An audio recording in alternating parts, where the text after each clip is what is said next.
is a book is like a portrait as opposed to a photograph.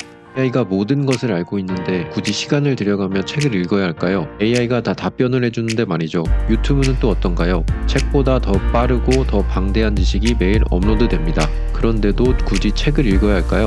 We're just talking about how there's different ways to explore the world. One of them being reading.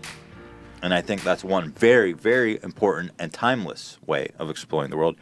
What do you think about this phenomenon? Less people are reading. Like, it feels like almost nobody is reading per capita.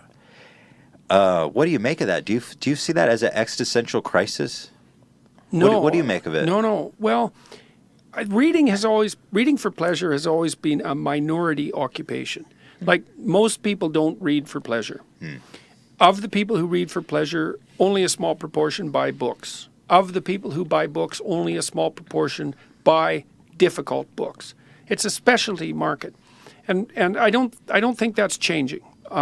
What I do see happening, though, is that is being expanded in surprising ways by such things as YouTube videos and podcasts. So you can find the value in something like that is just as valuable as something you could possibly find in a book. Well, in your opinion. I think that the two technologies have their advantages and disadvantages. Right. The thing about a book that you can't get from a discussion is that a book is like a portrait as opposed to a photograph.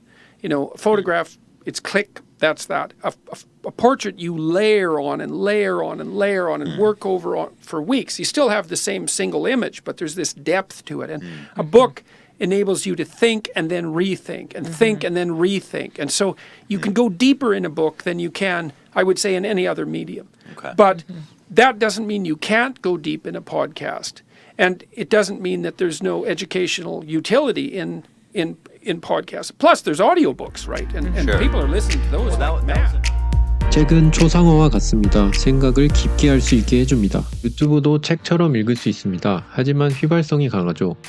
어제 봤던 영상 중에 기억나는 게 있으신가요? 잠시 3초간 생각해 보시죠. 어떠신가요? 아마 대부분의 경우 금방 떠오르지 않으실 겁니다. 저도 어제 기록해 놓았던 영상 빼고는 생각나지 않는데요. 그래서 중요한 것이 기록입니다.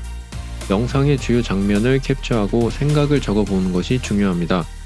지금까지 영상을 보고 계시다면 당신은 상위 10%입니다.